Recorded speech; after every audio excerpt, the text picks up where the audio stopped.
presented by MX Music presents।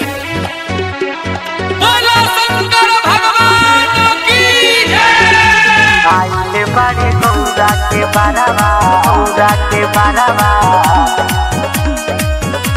देखिए के हल्ला कोता बारवा, हल्ला कोता बारवा,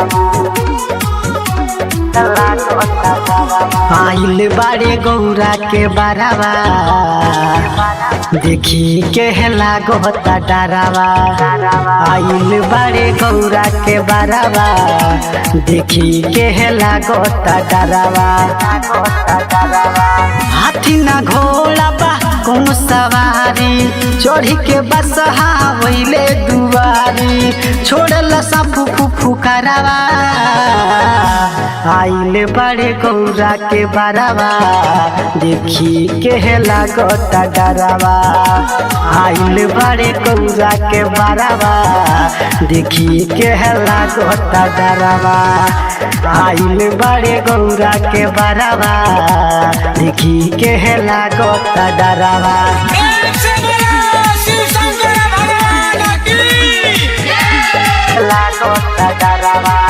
जाटा जूटी झुराइल बाटे पुतले बाड़े भभूत हो, कैसे गौरा रहिए ये सखी मितुलहा से खुश हो, मितुलहा से खुश हो। जाटा जूटी झुराइल बाटे पुतले बाड़े भभूत हो, कैसे गौरा रहिए ये सखी ई दुल्हा से खुश हो।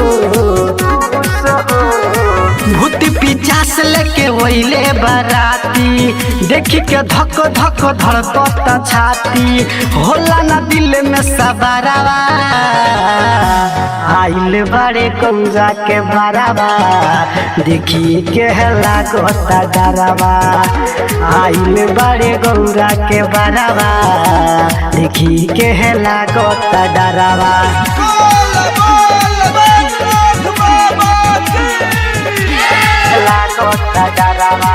खाले ना नसता कोनो मिठाई, मांगो तारे धतूर हो, केहू के प्रणाम करे के नइखे उनका लूर हो, नइखे उनका लूर हो। खाले ना नसता कोनो मिठाई, मांगो तारे धतूर हो, केहू के प्रणाम करे के नइखे उनका लूर हो।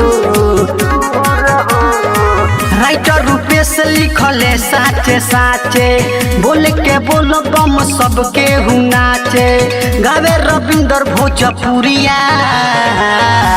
आइल बड़े गौरा के बारवा देखी के हल्ला कोता डरावा। आइल बड़े गौरा के बारवा देखी के हल्ला कोता डरावा। presented by MX Recording Studio, पोखरिया बाजार, परसा, नेपाल।